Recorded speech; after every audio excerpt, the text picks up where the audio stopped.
I think that's enough of that silent stuff for now. Hi, good afternoon. It's your host again. It's Flynn Church. It's the guy who stands in front of the microphone and talks to people he can't see in a sort of disembodied, weird kind of way. Like a DJ without an audience, or a signal, or any kind of music. It is 1:05:05 p.m. on Friday, July 6th. Thank God it's Friday. It's a beautiful, well, it's almost a beautiful day here in Chicago. It's so humid I could go outside, wave a piece of steak around, and get some stew. But anyway, regardless, hi, welcome back. If you're watching in the archives, welcome back anyway. I'm happy to see everybody, and I hope we're all having a good day. We'll actually probably get some streaming in tomorrow. I'm kind of feeling, well, I don't know about tomorrow, Sunday maybe. But enough of that. What you can tell by looking at today's screen, which is the big, ugly, dragony thingy, is we're moving on to Deathgate. Now, Deathgate is another entry in Legend Entertainment's library, and we've already hit them twice with Mission Critical, or Mission Critically Badly Written, and Callahan's Crosstime Saloon. Deathgate is another licensed property. It's based on a series of novels called the Deathgate Cycle, which I've not read and I don't know anything about. Legend did a lot of adventure games on licensed material.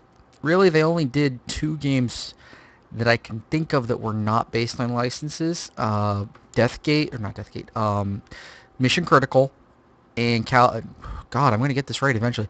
Mission Critical and the Superhero League of Hoboken. Their other later adventure titles, Shannara, Companions of Zine, Deathgate, Callahan's, and Blackstone Chronicles, were based on existing works, or works of external authors. Like Blackstone Chronicles is based on John Saul's writings. He was a horror writer popular towards the end of the 90s who's pretty summarily disappeared since. I haven't heard the name in years, and I used to eat his stuff alive. Back when I actually read books. Anyway, let's not blab too much more. Let's take this thing off the screen. Actually, let's make sure you're on the screen. Boop, boop, boop, ba-doop, boop, ksh, ksh. Alright, we will take the big picture off the screen. We will bring in, not that one, that one. The Deathgate is taking us back to the happy world of DOS and me reading a lot, so hold on tight.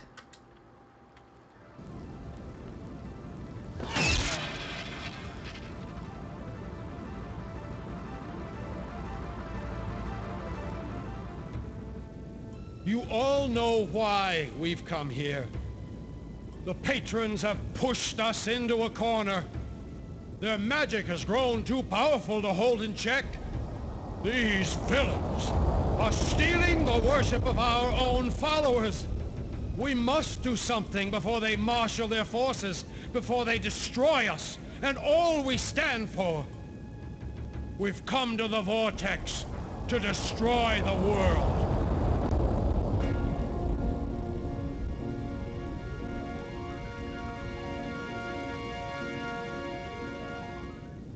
Life will be better after the Sundering.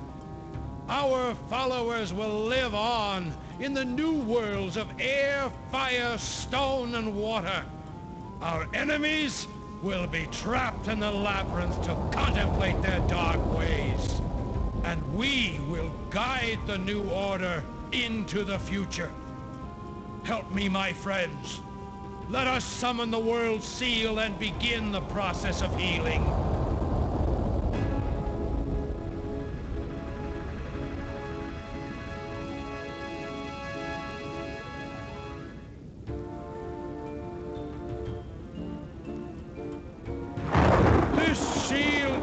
Together all of Earth's elements.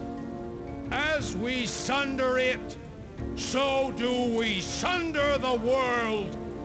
Thus we begin a new age.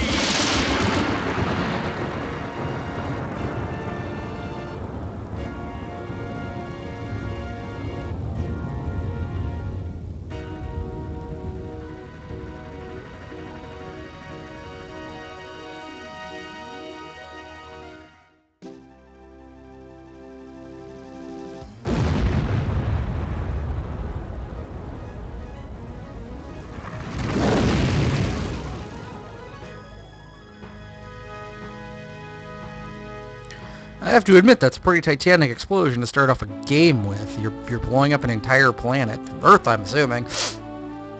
to make a point and to unleash the horrors of the title screen that have been living in the Earth's core for eternity. We don't know who any of these people are, so let's not worry about them just yet. Maybe I'll worry about the guy with the sword. I've got a sword! And the zombie, apparently. Well, it is a death gate after all. I suppose there's a reason to have a zombie dwarf hanging around. I am stiff, man. Look at my stiffness and weep. So far it's a very male-dominated cast. Well, that we've seen anyway. I'm letting this run because I think there is actually some lead-in after the credits. Hey, Gandalf, what the hell is up with you? How'd you escape your contract with, what's his name? The Tolkien. It took me that long to figure out Tolkien. Hey, it's a woman, finally, I think. I don't know with elves. Lord British! Danzig? Haplo. Aren't those the blocks they make in Europe to try to compete with Lego? I'm a child. Please don't kill me too much. Zifnab. Zifnab. The hell kind of name is Zifnab? Sangdrax Sama? Okay. Nope. I think there's more coming. 2,000 years ago, the Sartan Council sundered the world into 5 realms. One of them was a nightmarish prison called the Labyrinth, and into it was banished the entire patron race, your ancestors. This is the place you've always called home, and all you've ever wanted is escape.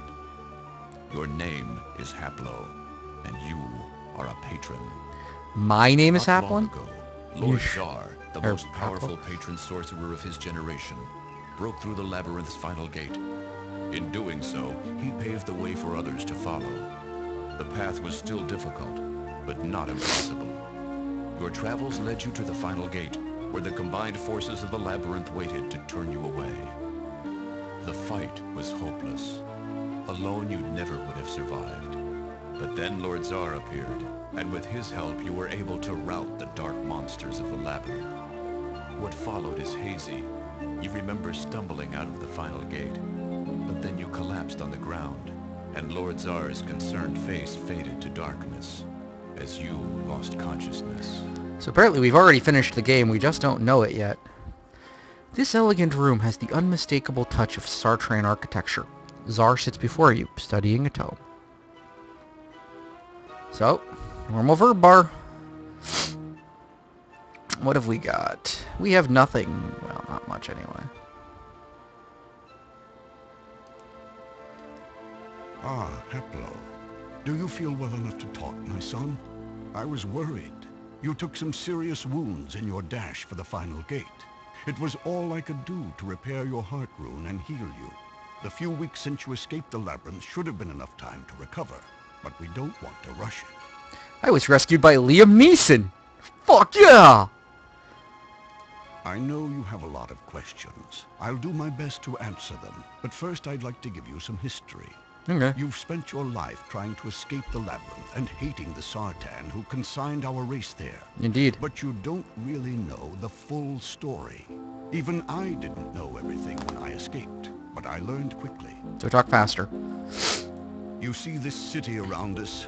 The Sartan made this. They made it for us, if you can believe it, for when we emerged from the Labyrinth. We were supposed to be docile, rehabilitated, brainwashed. Instead, we hate our Sartan jailers more than ever. So, in other words, you escape from a purgatory into a pet shop. That's not a really nice welcome. Not at There all. are libraries here, stocked with books. Since my escape, I've been studying them. They tell me much, but not all. There are mysteries I cannot explain, but I will tell you everything I've learned. I wonder if the trip to the Labyrinth is what takes place in the books. It's hard to tell. 2,000 years ago, our patron ancestors warred with the Sartan. We were winning. Yay, It was winning. only a matter of time until we defeated the evil sorcerers, took our rightful place as leaders of the world, and freed the other races from their slavery to the Sartan. In desperation, a Sartan named Sama hatched a fiendish plan. He intended to sunder the world into 5 realms. We saw this. 4 of these realms would be homes to the Mensch races, Mensch? elves, humans, and dwarves. The 5th is here, the Labyrinth. It was supposed to serve as a prison for our race. Wait. Doesn't Mensch mean something in Yiddish?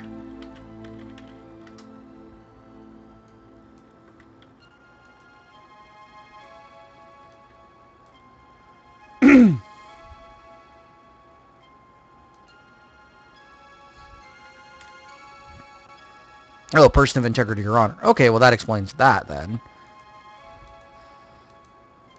They created a magic artifact called the World Seal. With it, they succeeded in sundering the world. Our ancestors were trapped in the Labyrinth, and the rest of the world was broken into the other 4 realms. They planned to lord over the realms and administer the Labyrinth as we were rehabilitated. But something happened. They just disappeared, and with them, all of their good intentions. Without the guidance of the Sartan, the Labyrinth became a slaughterhouse. Its magic made it aware, intelligent, and it wanted our blood. Life was a living hell for our people. But instead of breaking us as the Sartan wanted, the Labyrinth has made us stronger. Many of us have escaped, despite the Labyrinth's best efforts. I go back in every day to aid others in their way. I only needed to take you a few 100 feet. You even demanded that you cross the final gate on your own, without any help, before you passed out. You should be proud. You know, we know most of this. You're restating the obvious, really. And so they made the Terminator maze, too. Or they made a, Home Depot on Labor Day. Self-aware, and it wants us dead. Now, my son, I need you. Since my escape, I have been devising a plan to restore our people to our once glorious position. It is our birthright. To this end, you must carry out a very special mission for me. I need you to go into these realms. You'll not only be gathering information, but searching for the seal itself. With it in hand, I plan to reform the world from the broken pieces that the Sartan left us. Okay. But here I've been dominating the conversation. I'm a silent You adventurer, though, must so... be very confused. I'm sure you have many questions for me. I'll detail my plan later. Oh, wow, I do have a lot of questions for you, don't I? How exactly did the Sartan sunder the world? The Sartan commanded their dwarven slaves to forge an artifact called the World Seal. It consisted of 5 metal hexagons, each inscribed with a rune, a symbol, which represented one of the 5 realms. They broke the seal apart, and as they did, the world broke apart as well. It was sundered into the 5 realms, and each seal piece went into the realm that it named. As you see above my head, the seal piece that names the Nexus is here. Tell me about the other realms. Certainly, my son. The Sartan sundered the world into 5 realms. They based 4 of them on the elements: air, fire, stone, and water. The 5th, of course, is the Labyrinth. They are all separated by large distances, too far to travel in a lifetime. That's why the Sartan created the Death Gate. Through it, people can travel from one realm to any other. You know, calling your transportation route the Death Gate doesn't probably do a whole lot for your tourism. Just saying. Can you tell me about the realm of air? The books here are rather sketchy about the realms, but of all of them, the world of air, or Arianos as the Sartan named it, is the one I'm most familiar with. It's made up of many separate continents which float in the air. Czar pulls out a map of the floating continents, each labeled with a strange word, which you assume is its name. The distinctive shapes of the islands stick in your mind. The lower continents are populated by the dwarves. Those islands are plagued with almost continuous electrical storms. The higher continents, with much better weather, are homes to the humans and elves. Perhaps it indicates a pecking order in the Mensch. Who knows? The books don't say much more about it, regrettably. No, I'm pretty sure the books don't describe the horrors of caste systems. Tell me about the realm of fire. The realm of Fire! or Fian, is a hollow world. Instead of living on the outside of the sphere, as we did on the original world, they live on the inside, along the inner curvature. At the center, 4 powerful suns throw their heat and light upon the ground. I believe it is the largest of the realms, but I know little else about it. It's a Dyson sphere. Neat. What do you know about the realm of stone? Abarak, Realm of Stone, is not much more than a rock hanging in space. It's full of warrens, tunnels, and lava tubes. From the sketchy notes I read about it, it sounds perfectly horrible. Definitely the worst place to live of all the realms. It's the Detroit of Deathgate. And I didn't even bother making an everyone must get stoned joke. Can you tell me anything about the realm of water? Celestra is the realm of water. Celestia? And in fact, it is a ball of water. At its heart is a sea sun which warms and lights the interior. The exterior is completely frozen, exposed as it is to the cold of space. Sea moons orbit the sea sun. They are hollow, living creatures which draw energy from the sun. Inside, the Sartan built cities to house not only the Mensch, but themselves. I believe that they intended to finally live there to administrate over all of the realms. So it's a big ball of water in a big spring of ice with suns in the middle. And living moons. I'm 10 minutes into this game and already the what the fuck factor won't fucking stop. Have you learned anything about the labyrinth? Like I explained, the labyrinth was supposed to rehabilitate our entire race. With the Sartan in control, the test that it administered would have been difficult, even violent, but never fatal. The Sartan disappeared, and somehow the labyrinth became sentient. Its magic took on an intelligence. It started to kill us, slowly but surely. It toyed with us, always gave us just enough hope to keep us fighting. It created environments and monsters that even the twisted Sartan had never dreamed of. But we bested it.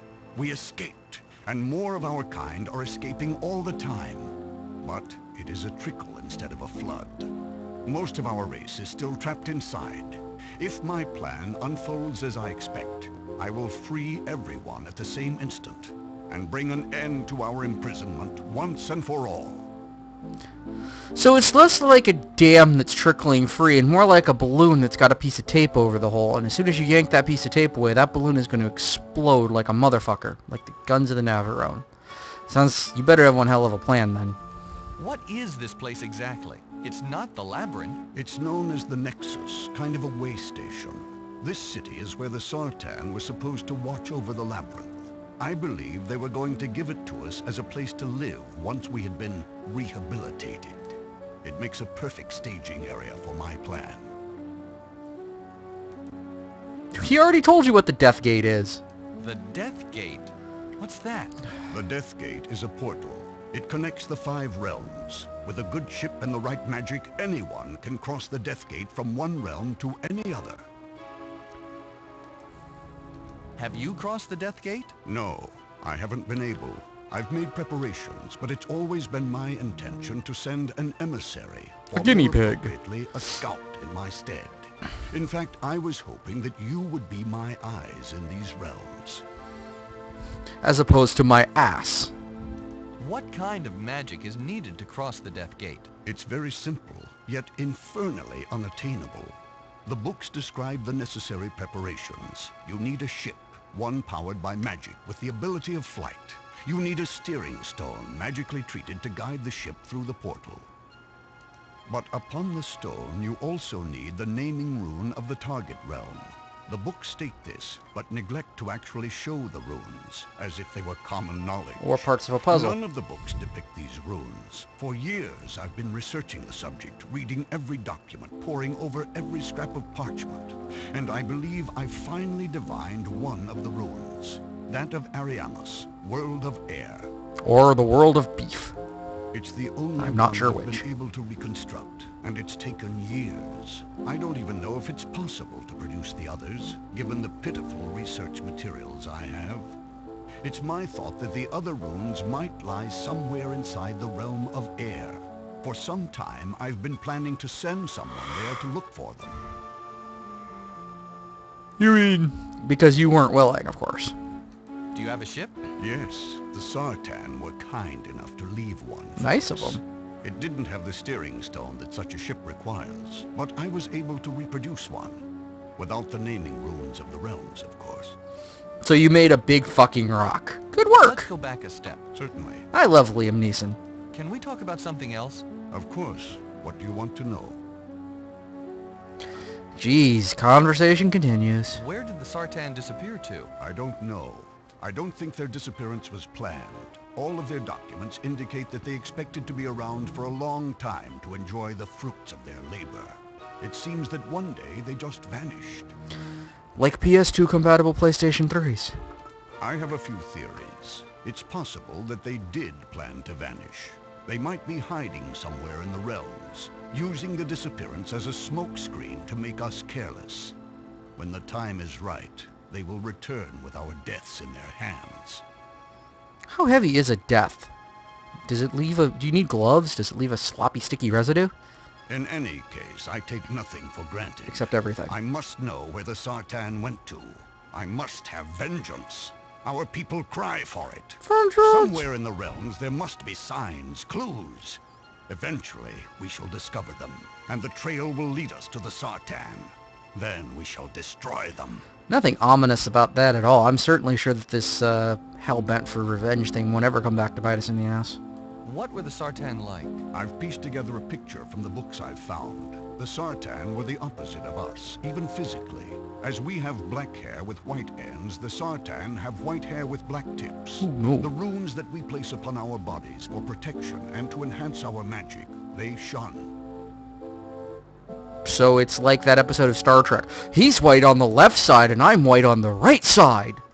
I believe that while the Labyrinth has forged us into a harder, stronger race, the Sartan have grown softer in their luxurious realms.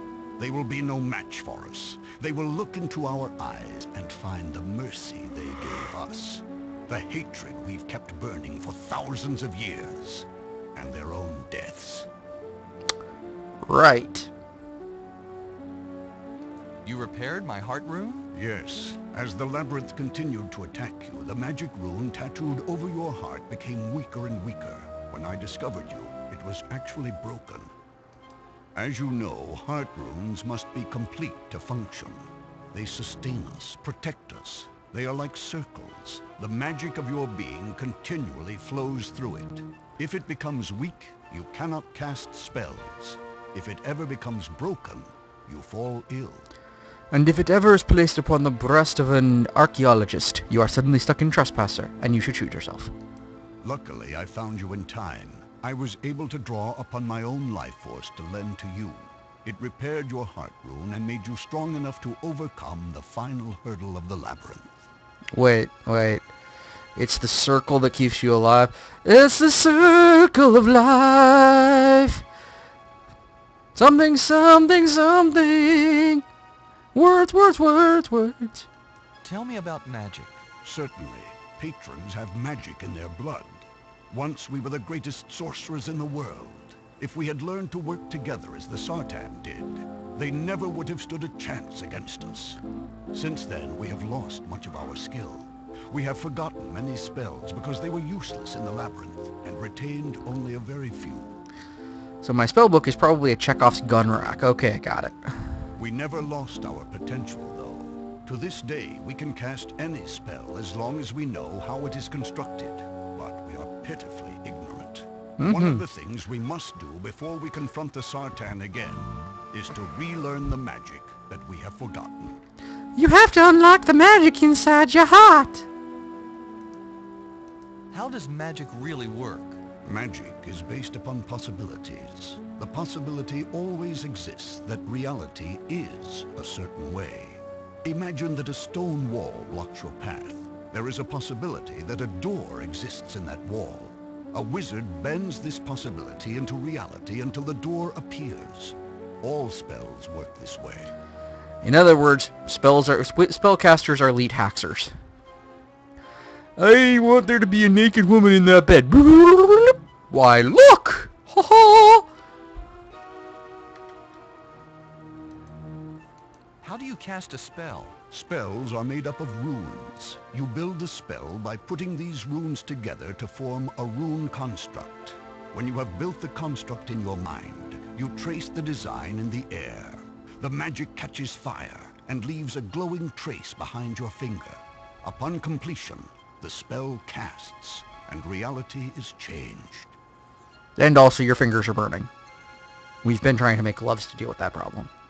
How do you learn new spells? The easiest way to learn a new spell is simply to watch someone casting it. All you have to do is mimic the motions, trace the same rune construct in the air, and you are casting that spell.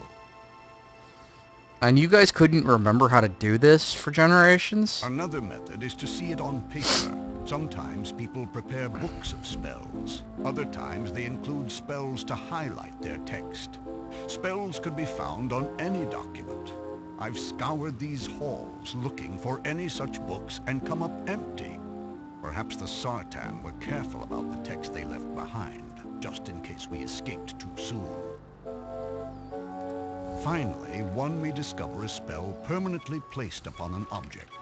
When a wizard wishes a spell to be permanent, he can magically prepare an object to receive the spell, then cast that spell upon it. Then the spell is always visible.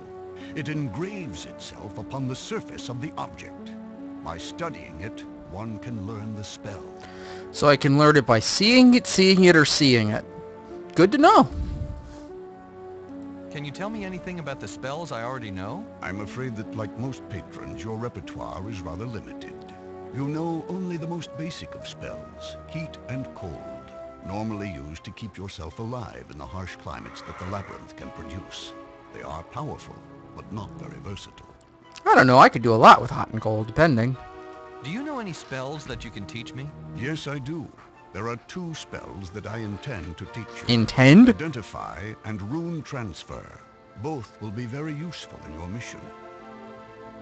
Intend means that you aren't going to do it right now. Identify can supply information about any magic object or spell. If you encounter an unknown object or learn a new spell, but are unsure about its magical properties, simply cast Identify. It will explain everything to you. The second spell, Rune Transfer, is very specific. With it, you can transfer a rune symbol from any object to a magically prepared surface. This will be necessary to place the naming runes of the 4 realms upon the steering stone. After I teach you the spell, I will give you a marker with the naming rune of Arianos upon it. You must take it aboard the ship to the steering stone. There, cast Rune Transfer upon the marker and transfer the rune to the stone. Following that, the ship will be able to take you there, to the realm of air. God, you never stop talking. Regretfully, I do not know the other runes that name the remaining realms. Hopefully in your travels you will discover these other runes. If you do, transfer them onto the steering stone in the same way. The Death Gate will never let you into the other realms if you do not. Can we talk about something else? Of course. How do you get back into the labyrinth to help our people escape? The labyrinth doesn't mind letting people in. It's letting them out that it doesn't like. I think the labyrinth has something personal against me. It tries to lure me in as far as possible before it throws everything it has at me. Of course, it's a labyrinth. You escaped. It's sapient. It wants to kill you. It's got a grudge, my friend. Don't believe that I'm not afraid. Every time I enter, I wonder if I'll ever return. I've been able to get the best of that demon place many times, but every trip it gets more devious, more dangerous. So you should probably make less trips before it gets too devious and dangerous. What is your plan? The Sartans' plan was unnatural. They killed millions of Mensch and consigned our race to a living hell. Living I hell. want to undo the damage. I want to reform the world. Much like the Sundering, the Reformation will require all 5 of the seal pieces. I have the Nexus seal piece, but I need the other 4. The Sartan have hidden them somewhere in their realms. You must be my agent. I need you to go into the realms and find those seal pieces and bring them back here. When I have them all, I will reform the world, free our people, and bring the Sartan to justice. Now I know the naming rune for only one of the realms. I will give you a marker with the rune upon it. Use the rune transfer spell to place it upon the steering stone on board your ship. The stone will then be able to transport you to Arianas, the realm of air. Okay, for the third time you've told me you had this rune. Could you Since I just don't give it to me? know the runes that name the other three realms, I can only hope that you will find them somewhere on Arianas. I also wish to know what happened to the Sartan. Their disappearance mystifies me. Finally, I want you to learn any new spells that you come across. It's only through the infusion of new spells that we will be able to build up our arsenal of magic. So, do you understand your mission? Take your ship to Arianas, search for its seal piece and the other realm's naming runes, and gather any information you can about the missing Sartan and new magic spells. When you have finished, come back here, deliver the seal piece to me, and give me your report. 10-4, Now boss. I shall teach you the two spells you will need. Watch me closely. Czar's hand rises. One finger extends and begins to move against an unseen canvas. It leaves behind a glowing line in the air. The design follows the graceful movement of Czar's hand. Finally, Czar draws his hand back, but the spell remains, floating in the air. This is the rune transfer spell. Study it. Remember it. This next construct defines the identify spell. Watch me again. The first spell fades, and Czar traces a new design in the air. This one is very simple and quick to complete. You stare at it and commit it to memory. That's all, my son. I am entrusting the fate of our race to you. Do not fail me. He tosses you a stone marker with an intricate symbol upon it, the naming rune of Arianas, you guess, and returns to studying the tome laid on his desk before him. Does anybody else notice we're going to Arianas? I really don't want to go to Arianas.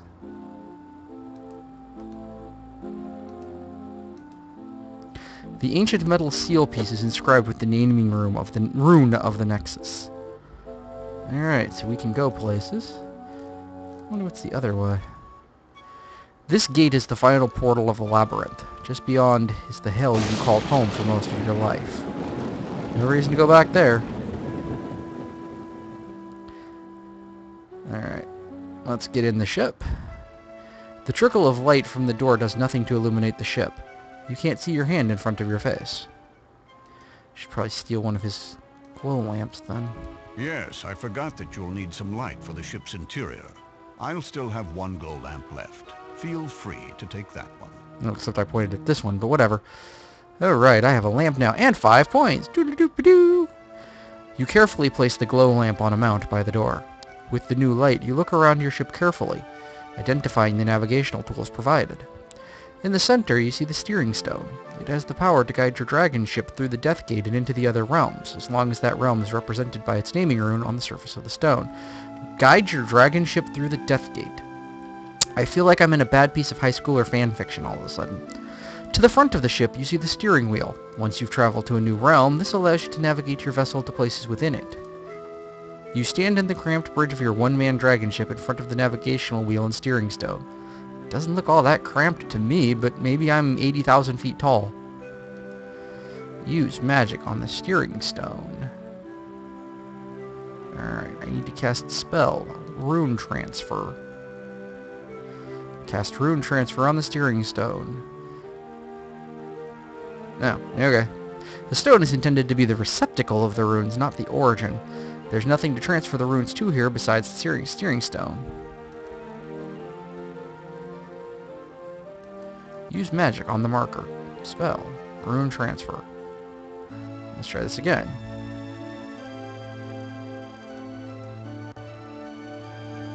Transfer the marker onto the steering stone.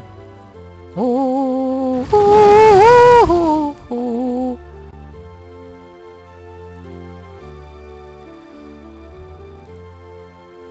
You transfer the marker onto the steering stone. 10 points to Gryffindor.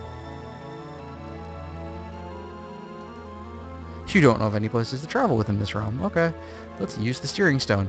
You call on the power of the steering stone to take you through the Death Gate and into Arianas, the world of air. Sailing takes me away. It is an ugly ass ship. Captain Sisko, the unidentified vessel is approaching the wormhole. How should we respond?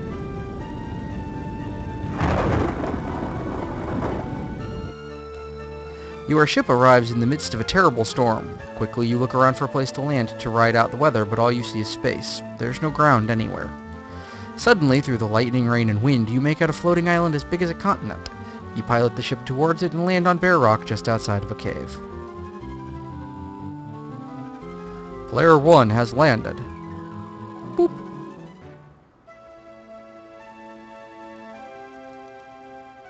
I don't know any place else to go, so I don't have any place else I can go. You stand on barren rock under a raging storm. The cave opens into a mountain wall and a ramp rises up into your ship. This small cavern contains a control panel, several pieces of furniture, and a female dwarf. The dwarf looks up at you in surprise. Oh my! You're huge! But you're not glowing. Are you a god? Ray, when someone asks if you're a god...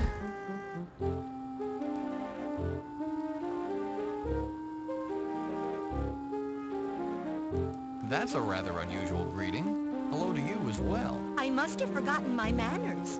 Hello, huge visitor. Try not to trip on anything. It must be hard to keep your balance when you're so far from the ground. So apparently dwarves are like 6-year-olds. I'm no god, just a traveler. A traveler? Nice to meet you. I'm Jar. You're awfully big not to be a god, but you don't act like one. They're always yelling and commanding and taking things. Gods aren't very nice. Look what they did to my electric zinger panel. What's an electric zinger? Electric zinger?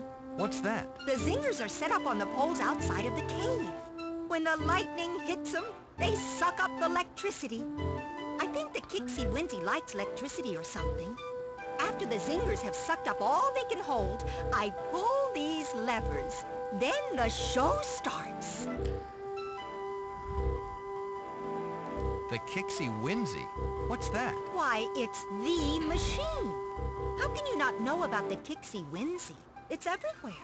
It digs our homes out from the earth. It makes water for us to drink and does, well, other things too. It's our responsibility to care for it, so it can care for us as well.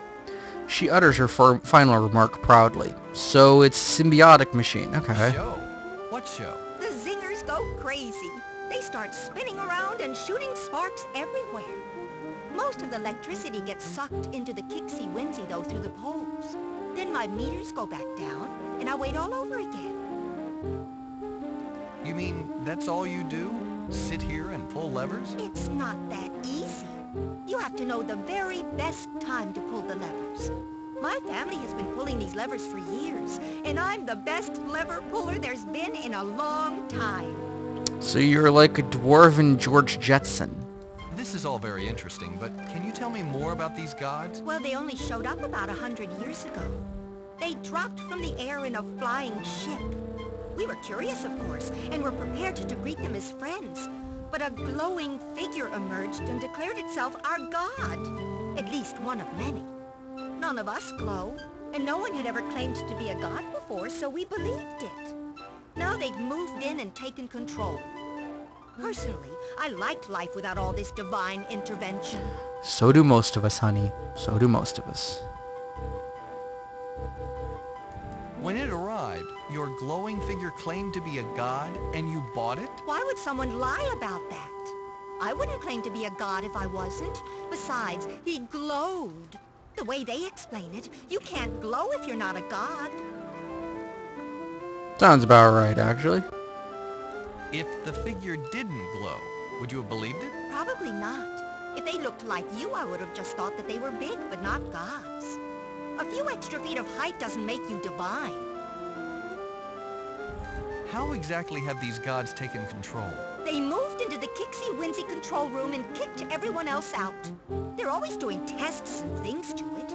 I don't like them tinkering with the Kixie Whimsy as if they didn't know how to work it. I mean, if you're a god, aren't you supposed to know all that stuff? Anyway, they've also kept us away from the north exit. That's where their ship is. They've always got a guard there to make sure, like they don't trust us. If you're so upset with the gods, why don't you just drive them off? They're gods. You don't just tell gods to go away if they get inconvenient. I might not like them, but they're ours. If they weren't gods, though, you can bet we'd have gotten rid of them long ago. Nice place you've got here. Thank you. I share it with Limbeck. He'll want to meet you. I'm sure he'll be delighted to see a visitor. We've never had one before. Limbeck? I take it that he's another dwarf? Of course he's a dwarf. What else would I be sharing my quarters with? Hey, hey, hey, hey. No need for the fantastic racism. Is that his shirt hanging on the wall? Yes, he never picks up after himself. I made that hook specifically so he'd keep his clothes off of the floor, but I still have to do it for him. Does that mean you're attached? Well, yes. Someone's got to look after my Limbeck. He'd fall apart without me. This room doesn't look big enough for two. Maybe not two creatures as big as you. I'll have you know that this is one of the most spacious rooms on Drevlin. We're lucky to have it. So this is Drevlin, which I think was the name of a bad Hanna-Barbera cartoon. You must really like this Limbeck. I'm glad that I can take care of him. He's such a gump sometimes. Does He he hang out in gets the so forest? involved in his work that he even forgets to eat. I have to bring him in his food. That's why I keep the bread and marmalade handy. It's his favorite. Isn't that kind of a limited diet? Well, it's what he likes, and I have to make it perfectly. If there isn't enough marmalade, he calls it dry. If there's too much, he's so messy that he gets it everywhere. That's why I can't let him make it himself. He always puts far too much on. Does he like these gods as much as you do? He doesn't quite dislike them. He simply doesn't believe in them. He thinks that these gods have been taking advantage of us. We've been serving them when we were meant to serve the Kixie Whimsy. He says that we've been oppressed. She carefully mouths the obviously unfamiliar word. What does he do that keeps him so busy? Mostly he writes speeches. They're supposed to enlighten the masses. He keeps telling people that the gods aren't gods, that he's seen the gods when they weren't glowing. Most dwarves don't believe him. Even I have a hard time, but I support him. He's my Limbeck, after all. Can we talk about something else? All right. Nice place you've got here. Thank you. I share it with... Let's back up a second. All right. I've enjoyed talking with you, but I'd like to explore this Kixie Whimsy thing. Oh, certainly. Say hello to Limbeck if you get a chance. He's just in the next room. She immediately swings her gaze back to the gauges and studies them intently, totally oblivious to you. A Kixie Whimsy, huh? Is that anything like a Winn-Dixie? I'm just gonna take this stuff. You don't need it.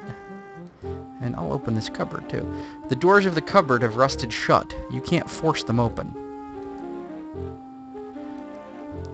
The panel controls the zingers outside the cave. Gauges indicate how much electricity the zingers have absorbed, and levers initiate the discharging process.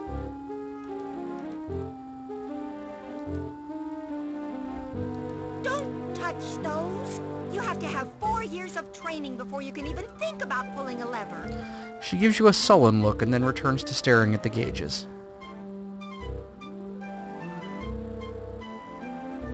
Right then.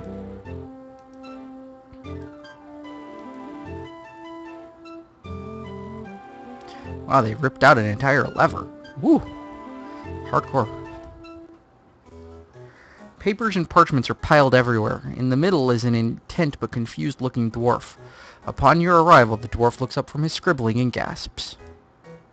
My word, what are you? I'm a simple traveler, just visiting. You're not a god? No, you can't be. You're not glowing. You say you're a traveler? A traveler from where? Where are you going? Do you know the gods? What do you think of the Kixie Whimsy? Limbeck continues to bombard you with a rush of questions without so much as pausing to breathe. My god, I've wandered into the realm of the 6-year-olds. Take a breath, Limbeck. That is your name, correct? Why, that is my name. Limbeck Bolt-Tightener. You must have spoken with Jar. Limbeck I'm very Nut sorry. Screwer? Sometimes my curiosity gets the better of me. Please go ahead. Ask me anything. Ever heard of the Sartan? The Sartan? Is that a place? I'm sorry, I've never heard of it. I'm looking for a piece of something. It's metal, hexagonal, and has a symbol on it. It's very old. Do you know where I might find it? I wish I could help, but I'm afraid I'm not familiar with anything like that. If it is very old, there's only one dwarf that might be able to tell you something. Old Grapple Rock Digger has been here forever. Grapple Rock Digger? Do you think he'd help me find it? Old Grapple isn't very helpful in the best of moods. And lately, the section of the Kixie Winzy that he is responsible for has broken down. It's made him extremely sullen. He won't talk to anyone except in insults. What's being done to fix the Kixie Winzy? Normally, the Kixie Winzy automatically fixes itself. But when something breaks that isn't vital or necessary, it leaves the section unrepaired. We don't know how to fix it, and Grapple refuses to leave it. He's been sitting there for weeks. Do you think he could be persuaded to help me anyway? I don't think so.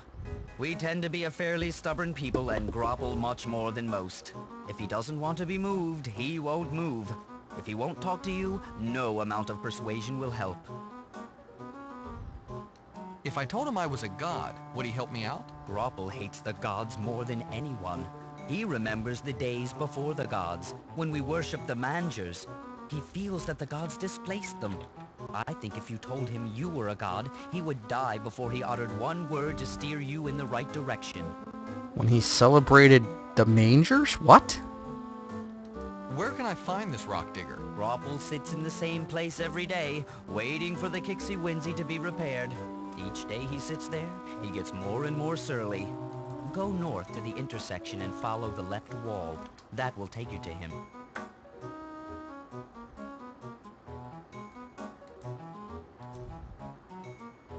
How old is Grapple Rock Digger? He's been here for as long as anyone remembers, long before I was born. He'll tell you he remembers when the Kixie Winzy was built, but that was thousands of years ago.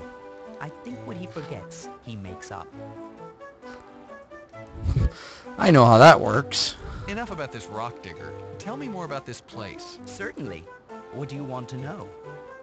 What are you writing? Speeches. I have to convince my fellow dwarves that these gods aren't what they claim. They've oppressed us for too long. We must break the chains and take back our freedom. I'm just not very literate. I can't put my ideas down on paper very well, but I'm determined. Why don't you ad-lib your speeches? Oh, I couldn't do that. Every idea must be perfectly worded. One misspoken word could have the opposite effect of what I'm trying to achieve. I only deliver my speeches after I'm entirely happy with them. Why don't your people believe you? I think I'm getting to them. No one is happy with the gods, but it's a different matter convincing them that the gods aren't divine at all. How are they oppressing you? They moved in, told us where to work and for how long. Giant block of text. Our heritage tells us to care for the Kixie Winzy. Since the gods came, we haven't been able to do that. They make us use the Kixie Winzy to produce water for them. Parts of the great machine are breaking down, but unless the part has something to do with water production, we're not even allowed to look at the problem. They tell us where to live, they've broken up families, they keep us from the sacred places like the control room. If they were gods, I would assume that they had their reasons, but they aren't. They are just another race taking advantage of us. Sounds about right, really. So you're dealing with an insurance company, I see.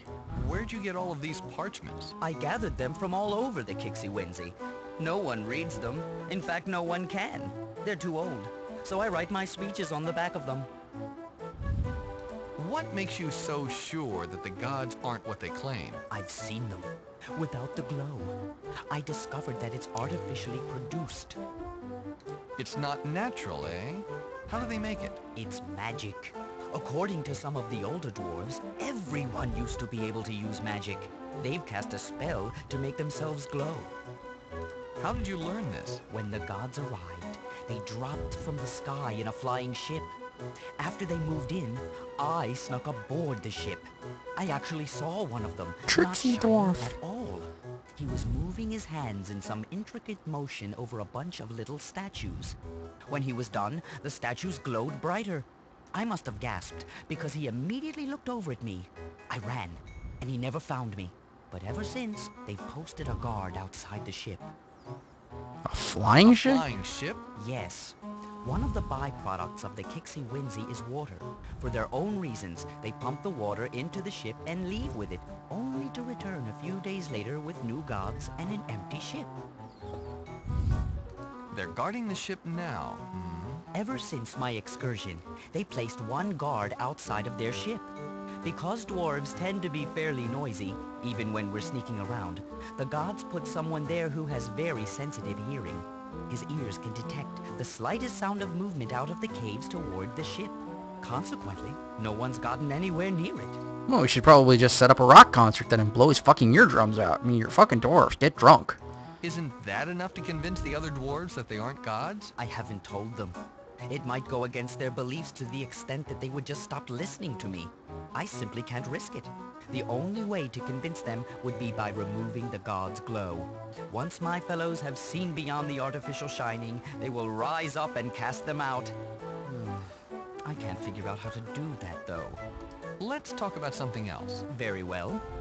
Let's get back to talking about this place, shall we? Certainly. What do you want to know? What is this place? This is one of the sacred places of the Kixie Winzy. The Broom Closet. I'm lucky enough to have this place to work. What exactly is the Kixie Winzy? The Kixie Winzy is everywhere. It's all around us. The humming you hear is the Kixie Winzy at work. How big is this machine? Larger than anything. No matter where you go, the Kixie Winzy has been there first. It digs tunnels and fills them in according to its own whims. We live in the chambers that it builds. If it fills up our homes, we find somewhere new to stay. Its controls and instruments are scattered throughout the entire continent. You know, every time you say Kixie Winzy, I imagine that Mickey Mouse is in the corner laughing at me.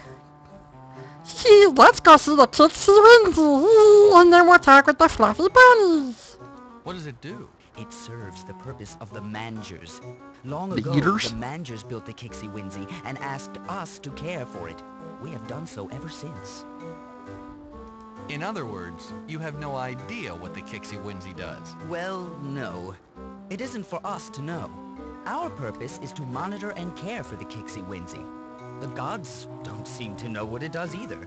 Ever since they moved in, they've been running tests of all sorts on it. They've restricted everyone from the control room where they base their tests. These Mangers, are they still around? No. The Mangers have been gone for many, many years. Some of the young ones don't even believe in them anymore. Only stories and legends keep the memory of the Mangers alive.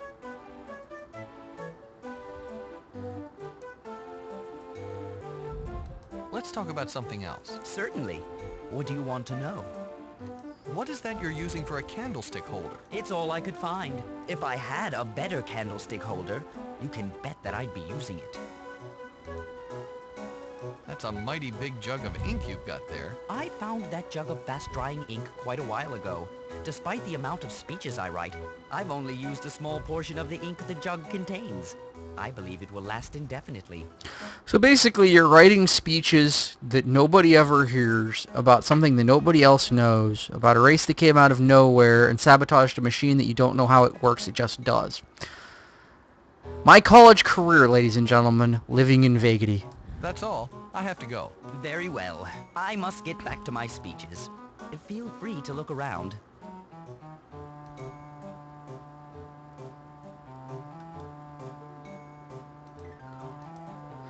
The pipe sits on the corner of the desk with a lit candle stuck into it.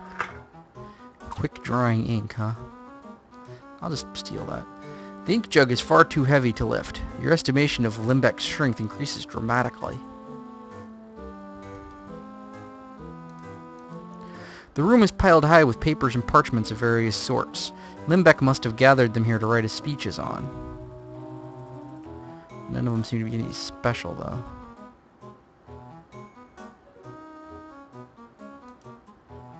Sorry, but since I don't own a proper candlestick holder, it's the only thing I have to keep my candle upright. They make pills for that now, you know. The desk is well used and shows its age. The metal is thoroughly dented.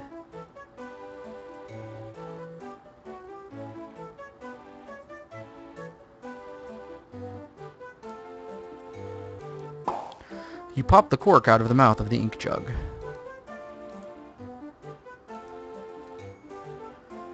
You stand in the middle of an intersection of caverns. Ooh, God, 3 caverns all alike. Well, let's start just left or right. This chamber is filled with convoluted pipes. A grumpy old dwarf sits on a stool under a broken section. Ah, great. More conversation.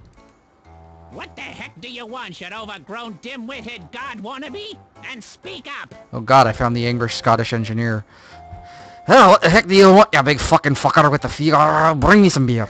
Are you Grapple Rockdigger? No, my name's not Grapple Potlicker, you rockhead. I'm Grapple Rockdigger. Who's asking? That's what I said, Grapple Rockdigger. Can't you hear very well? What did you say? Speak up. I can't hear very well. I said your name was Grapple Rockdigger. I know my name is Grapple Rockdigger, dirtrag. I told you that. My name is Haplo. Flappo? Interesting name. I wouldn't want to be saddled with it, though. Even Flappo is a better name than Grapple Rockdigger. Then it's a good thing my name isn't Apple Snotfinger. Sheesh. Never mind. Let's not worry about names. Fine. You brought it up. Why are you sitting beneath that dripping black gunk? I'm not moving until the Kixie Winsy is fixed, and that's final. If dripping gunk isn't going to make me move, you sure aren't. He has a point. Nice stool. There's no pool around here. What are you, blind? No, I said stool. What are you, deaf? Can't understand a word you said. New to the language, are you? Could I ask you a few questions? Listen, I'm sitting under a broken pipe that's dripping black goo on my head, and the gods have commanded everyone to stay away so they can't fix a problem, and you want me to be friendly? Answer all your questions with a smile? Well, I'll tell you what, until the Kixie Winsy is fixed and those gods are gone, I'm not talking to anyone. No stories, no questions, nothing. Okay. You won't talk to me until the gods are gone? Isn't that an awful lot to ask? Who's asking you? As far as I'm concerned, you can bump your head on every tunnel ceiling you find until you realize that I'm not going to talk to you. You know, I like this guy. What's wrong with the Kixie Winsy? A length of pipe is rotted away. I had to shut the main valve to keep it from spewing black gunk all over the place. So until the pipes are repaired, I can't risk reopening the valve. Of course, you said you won't answer any questions, and then you're answering my questions. Why don't you fix the pipes? It's not my job to fix it. Even if it was, I'd need something to fix it with. What about that box labeled pipe repair on the floor? Everybody's rummaged in that box, taking what they want, without regard for the fact that the Kixie Winsy might actually need it. At one time, there were 5 pipe fittings in the box. Now there's only 1. What became of the missing pipe fittings? Who knows? Some folks have absolutely no consideration. They took my pipe fittings for one silly purpose or another. Did they ask my permission? Not once. Why, the gods even made off with one of them. Even if I could get those other pieces back, I'll never see that one again. Wait a second. What exactly are you holding in your ear? It helps me hear. It's a pipe fitting. I guess I got it from the box. Tell you what, if I repair your pipe, will you tell me what I need to know? Why not? Fix my pipes and I'll answer your questions afterwards. As long as the gods are gone as well. I don't think very well with all of these walking lamps about. I don't think the pipe helps your hearing all that much. Can I have it? Very well, as long as I have your word that you'll use it to repair my pipes. Will there be anything else? I'd actually like a large coffee, 2 sugars, soy milk. Let's start over. We seem to have gotten off on the wrong foot. Have you looked at your overgrown feet lately? Wrong feet are all you have. Thanks. I'm looking for a seal piece, a hexagonal metal artifact with a symbol etched into it. Maybe you could tell me where I could find it. I may have seen something like that. Doesn't matter, though. You obviously want to see it for yourself, and that's impossible. As I recall, there used to be a tunnel that led where you want to go, but the Kixie Winzy filled it up a long time ago. There's no way to get there anymore. If the Kixie Winzy filled in the tunnel, couldn't it just as easily dig another? And how are you going to convince the Kixie Winzy to dig where you want it to go? The gods have been trying to control it for years, and they've gotten nowhere. Besides, I'm not going to tell you where it is until my pipes are repaired. Fact is, I've said too much already. You're losing your religion? Why are you so grumpy? Wait a second. That's a question. If you're trying to trick me, it won't work. I'm not saying anything. Which is funny because you've been answering questions Maybe for the last changing 10 subject minutes. would make you happier. Not likely. This must be a bad time. Fine. No. I'll just sit here under my broken pipe. You go have a nice life. Okay, so you give me that, and that. And you stand there with your hand up to your ear like a moron. The valve squeals as you turn it, and the sound is soon accompanied by a low rumble. A spurt of black gunk falls from the broken pipe onto the old dwarf's head. He starts yowling, and you quickly return the valve to its original position. Yeah, that's not going anywhere. You can't quite bridge the gap with the pieces that you have. So let's go into another section. This is a workstation of the Kixie Winzy. Obviously the job isn't too tough, or this dwarf wouldn't be asleep. A glowing figure stalks around outside of the caves, carefully listening for anything unusual. He guards the huge flying ship docked here. You sneak over to the sleeping dwarf and poke him. He grunts, mumbles 5 more minutes, and promptly goes back to sleep.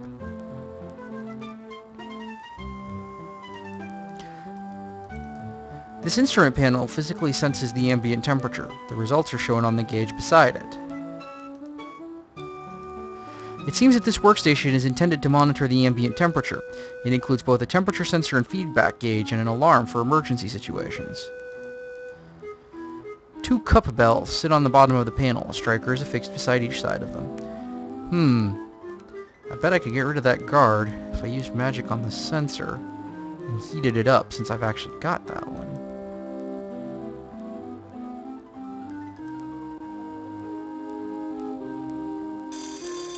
You hang the heat rune construct in the air.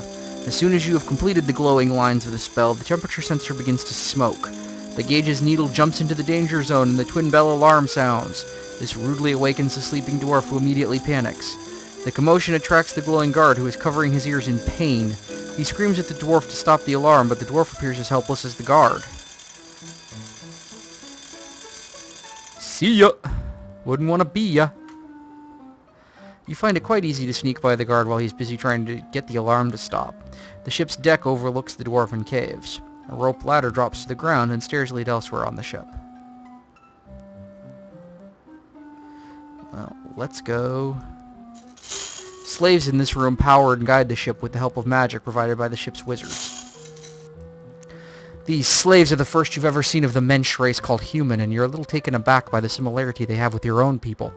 Aside from their mongrel hair colors and their lack of heart runes, humans appear almost identical to patrons. You might even be able to pass yourself off as one of their kind. How do I know that's Duke? Who are you? Are you a slave? I don't recognize you and you aren't chained. I certainly hope you aren't an elf sympathizer.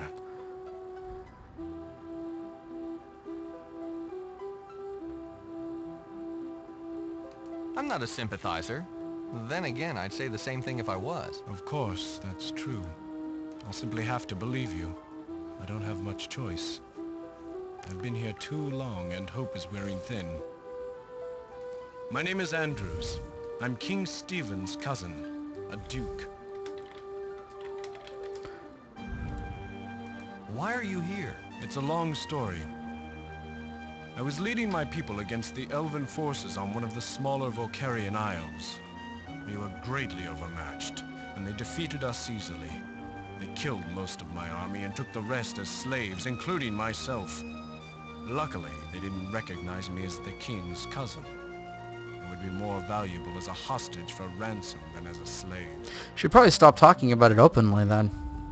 Just a pro tip. Why haven't you been rescued before now? When elves capture humans, they divide them into small groups aboard their fleet of flying ships. That way, rebellions are manageable and usually non-existent. Aboard these ships, slaves are impossible to track.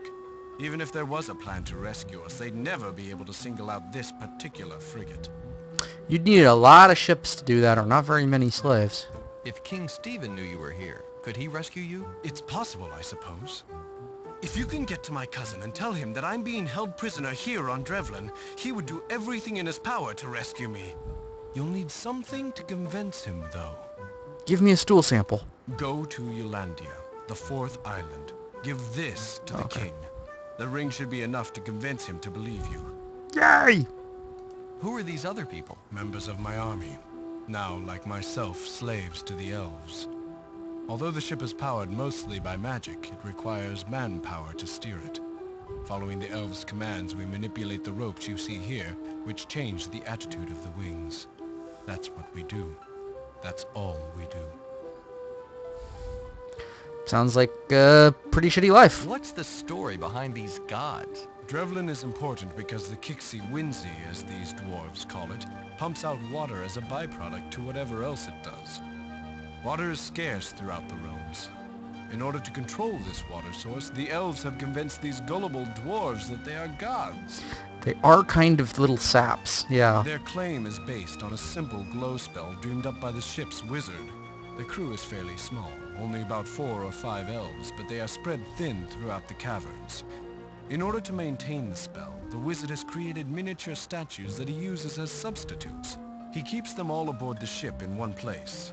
As long as the glow spell lasts on the statues, no matter where the elves are, they continue to glow, and the dwarves continue to believe that the elves are gods. 1 second. I actually need to check something, and it's going to involve blanking the stream for just a minute, because it's private.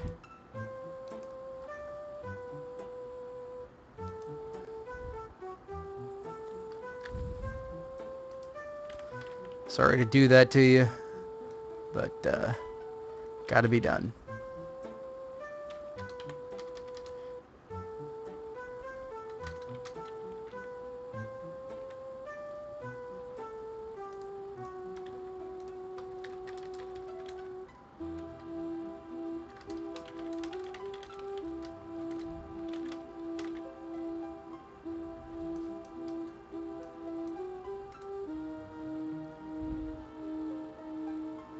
Alright.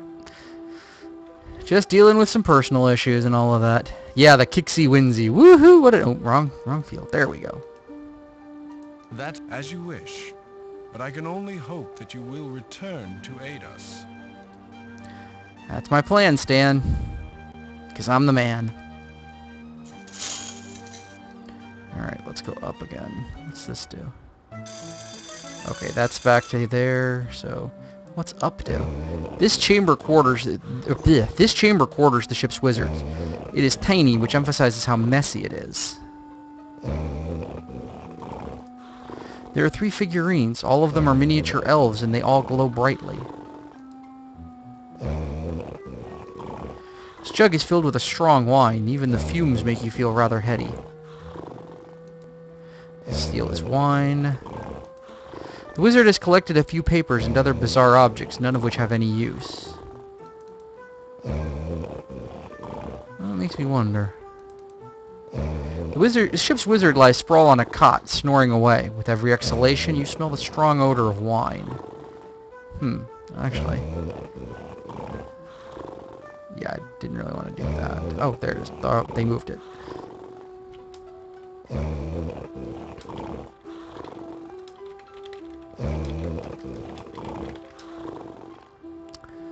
Let's... Okay, can't put the wine jug on the figurines. It's worth a shot. Let's try using some magic on the figurines. This is an unknown spell. Okay. Oh, that's right. Actually, let's use Identify on the figurines to identify his spell. The figurines have been subjected to a glow spell. The statuettes represent the elves stationed inside the dwarves' tunnels, so not only does the spell keep the statuettes glowing, it keeps the elves glowing as well. So can I undo it?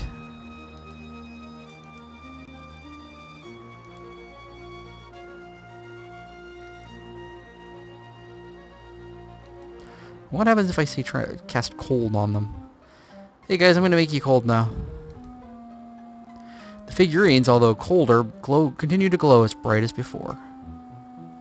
And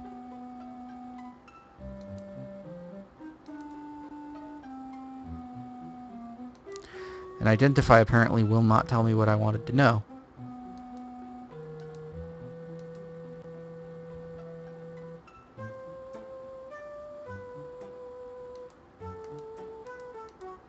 There isn't much in the way of furniture in this room, but what is here is simple and poorly made.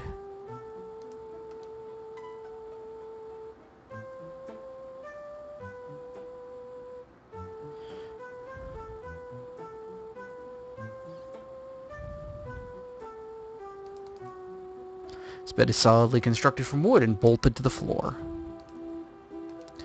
Well, I know where the statues are now, at least.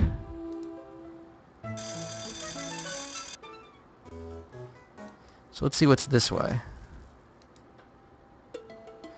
A massive control panel dominates the wall. This must be the brains of the Kixie Wincy. You can't get a look at the controls from here, and you dare not show yourself with the gods in the room. This bizarre object sits idle on the floor. It has a giant drill-like front end. You don't see any way to control it. So I'm not going anywhere there until I can unglow them. So let's get back into our ship now that we can.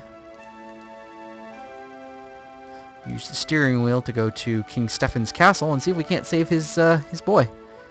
I'm gonna shave you, boy. I'm gonna shave you from your shelf. That's what I'm gonna do. Oh.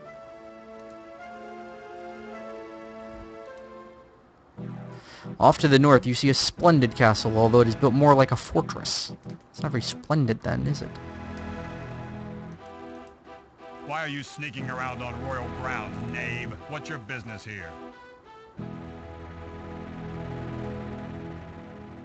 I'm here to see the king. Would you tell him I'm here? You and everyone else in the kingdom. Now, if I start making special trips to tell the king you're here, I'll have to do it for everyone else. If you had real business with the king, you'd have an appointment. Now just turn around and go back the way you came.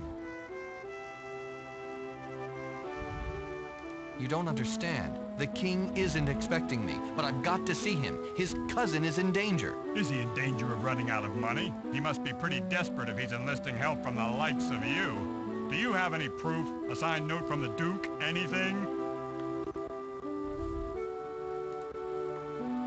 Let me think about it. Sure, you do that. If you pull anything out of the air that supports your story, you be sure and hand it over. Until then, you'd better be on your way. You, my friend, are an asshole of epic proportions. You hand the Duke's ring to the nearest guard. He examines it carefully, then eyes you with suspicion. Somewhat forcefully, he offers to escort you inside. It doesn't seem that you have much choice. Soon you enter the royal throne room. You stand in front of King Stefan himself. Once a renowned warrior, he's older now, but remains a powerful and formidable man. He shuns royal robes in favor of battle armor, as if he's ready to lead his troops to war at any second. He sits comfortably on the throne and looks at you with a light smile.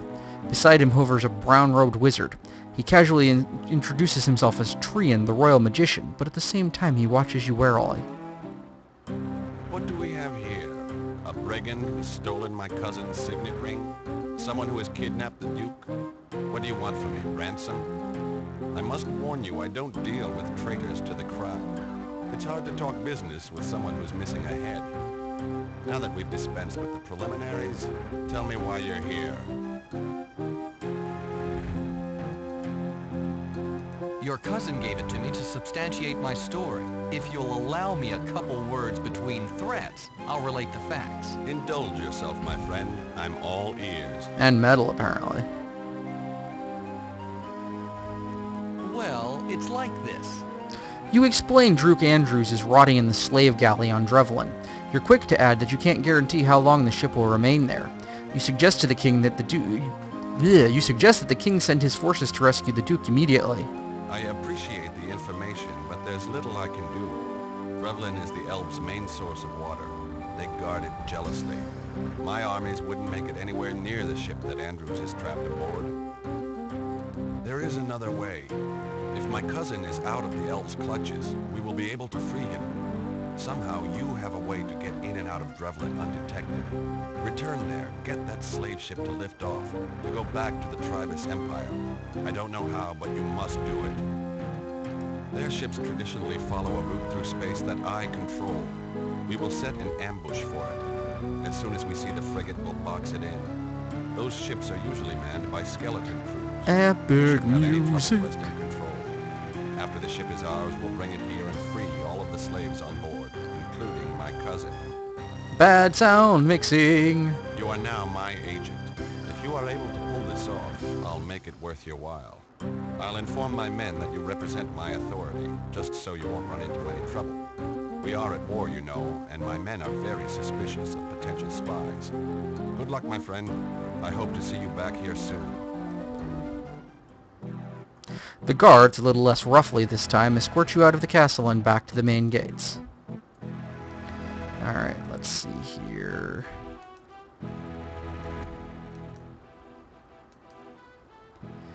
There we go, a little less music now. What is this way?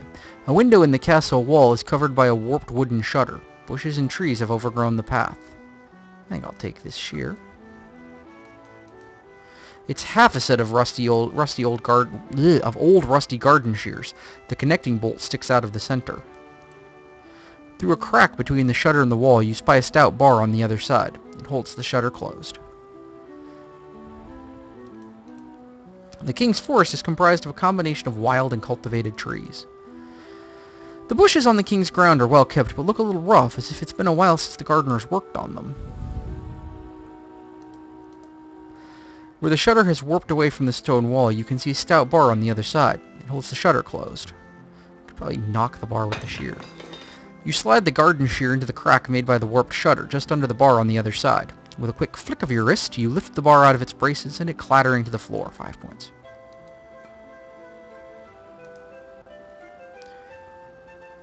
As you start to swing open the shutter, you see someone enter the room beyond. You close the shutter to its original position to watch the approaching figure through the crack. When he gets further into the room, you recognize him as Trian, King Stefan's royal wizard. Trian walks up to a tapestry hung on the wall and, with a fluid expert motion, weaves a rune construct into the air. The spell sinks into the tapestry and somehow changes the image. It looks perhaps a bit more real than it did before. Trian then walks right into the picture and becomes part of it. He speaks with another figure inside, an elf prisoner in a dungeon, and then departs, both the tapestry and the room. Immediately, the tapestry fades back to a dull imitation of reality, no longer a doorway into another world. You have learned a spell.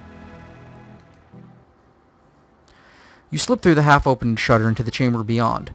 This living chamber is reminiscent of a library. Obviously, it belongs to someone of learning. Take that candle holder if you don't mind. You scan through the collection of books, but find only one that interests you, a tome entitled Tower of the Brotherhood. Oh, it's an animated book from 1994. Look at those polygons go. Tower of the Brotherhood. You waiting on me? Oh, you are. At the risk of sounding immodest, no society of wizards since each Sartan has gathered more knowledge or commanded such power. We are unequaled. Indeed, other wizards have begun to view us as a threat. Because of this, and for other reasons as well, we have decided to move into the High Realm. There, we will be able to focus our attention on learning. We will be free from the petty concerns that dominate the minds of those who have enslaved themselves to war. To this end, it was necessary to construct ships, procure cargo and supplies, and obtain building materials for our new cities. Some of the needed supplies were scarce, others were illicit, or under the control of the elves with whom we ourselves are currently at war. Thus, we were forced to rely on the trade in contraband. The smuggling trade is regulated by an organization called the Brotherhood, which rules over the trading routes with an iron fist. Our decision to make use of the Brotherhood was a difficult one, but we were left with no alternative. For the first time in our history, we needed help. The Brotherhood is a guild of assassins, but its membership wields enormous power through their connections to people placed at the highest level of government. Their reputation is spotless. I have never known a contract that wasn't eventually executed, so to speak. Given this, it's understandable that their services don't come cheap. Over the course of thousands of years, the Brotherhood has amassed a fortune sufficient in size to buy and sell most kingdoms a few times over. In addition to the money have some relics, treasures, and information surpassing the wildest dreams of any museum or library. But when it came to safeguarding those precious possessions, the Brotherhood turned to us. They sought our assistance in the creation of a magic fortress in which their operations would be centralized and their treasures stored. At that time, after much debate, we sent them packing, only to ultimately discover some advantage in assisting them. For the Brotherhood had exactly what we needed, limitless funds and strong connections to every market. Not only were they willing to give us enough to buy 10 times what we required, they would make us the elusive suppliers available to us. They would make the elusive suppliers available to us, so we agreed. The Tower. From the beginning, many of us viewed the task as an intellectual challenge. The magics required to build such a fortress would involve spell merges and constructs heretofore unknown. We see it as a way to increase our knowledge and enhance our abilities. It was a deal with the devil. Of course, but never before had we been able to concentrate so many diverse talents on a single goal. The potential for unparalleled growth was enormous. The construct itself was relatively simple. We incorporated enough secret passages and magic portals in the fortress to keep even the most paranoid assassins happy. Merely to open the front door requires an intricate and exhaustive ritual. The door could have been made easier to operate while equally secure, but the members of the Brotherhood wanted the doorway to feel complex. Ah well, they're the ones who now have to remember half a page of nonsense gestures simply to enter their home. The most interesting part of the project was the vault. The Brotherhood's ongoing quest to gather all of the Sartan artifacts in the realms had left them with a number of priceless pieces. One of our top priorities was to build a storage room to house them, something completely secure. We thought long and hard about the best way to protect their treasures. Eventually, we all agreed that the safest place to put them was the Otherwhere. The Otherwhere? The Otherwhere. The Otherwhere is a place between realities, a place of possibilities only. Every possibility exists there, however remote. That's what a wizard draws upon when he casts a spell. Say, for existence, that he wants to create light in a dark room. In the Otherwhere, the possibility exists that the room is already lit. With this spell, he bends the possibility into this reality until the room is lit. All magic is merely the changing of reality by capitalizing on a possibility that already exists. So it's a fucking game of magic chance. Every creative idea exists there. When an artist dreams of something new, he makes a pocket into the Otherwhere that holds his idea, which basically means that creativity doesn't exist, we're simply tapping existing ideas that we just haven't had in our reality. That kind of makes me as a writer feel really bad about myself. The possibility that it exists in this reality, however remote, is never nothing. Every painting, every picture is a window into the Otherwhere. It was this property that we decided to use. Specialized magic allows us to put real things into the Otherwhere and summon them out again. The simplest form of this magic is the Create Reality Pocket spell, although the name is a misnomer. It does not actually create a reality pocket, it merely causes a picture to become a bridge or passageway to the pocket that already exists inside the Otherwhere. Many wizards already use this spell to store items inside the Otherwhere using a painting large enough to walk through. The Brotherhood's vault was designed to function as a step beyond this. The vault, how many pages does this go? Alright, just a few more. We constructed a special chamber in the tower called the Vault. Most of the room, all except a platform in the center, was intended to house the Brotherhood's treasure. The platform was to serve as the room's safe area, the place where complex spells were going to be cast, and eventually from where the treasure would be summoned and banished. The chamber was filled with the treasure, and 5 Mysteriarchs took to the platform. Working in concert, they magicked a portal to the Otherwhere. Unlike the simple Create Reality Pocket spell, this portal was permanent. Everything in the chamber, not upon the warded platform in the center, was transported into the Otherwhere. Naturally, the Brotherhood wanted to be able to retrieve their treasure, and they lacked the magic ability to summon it back themselves, so we created a link in the spell, a set of key crystals. While these crystals are in place, they break the spell, much like a hand can interrupt a beam of sunlight. Everything previously banished to the otherwhere will materialize and remain until the crystals are removed. We constructed a pedestal inside the warded platform. When the crystals are placed on this pedestal, they will unlock the spell and summon the treasure. The Brotherhood found this solution acceptable, but we decided to add a further level of security to the chamber as well. The treasure chamber was behind a wall covered with carved handprints. Each handprint was inlaid with a different material, usually gemstones, to distinguish them from each other. When these handprints were pressed in a certain order, the wall would then open. We constructed the wall based on their specifications and made some further recommendations. The correct sequence that would open the wall did not have to be the same all of the time. We added a method to change the sequence based on the time of the month. Of course, we left the actual entry nodes up to the Brotherhood. They wanted the entry codes to remain a secret, even from us. The Brotherhood trusts no one. I believe that, had they been powerful enough to eliminate everyone associated with the construction, they would have done so. Only the fact that we intended to leave the Mid-Realms made the Brotherhood rest easy. I surmised that if they knew that this text existed, they would stop at nothing to destroy it. Wow. So they built a really, really complicated thingamagummer.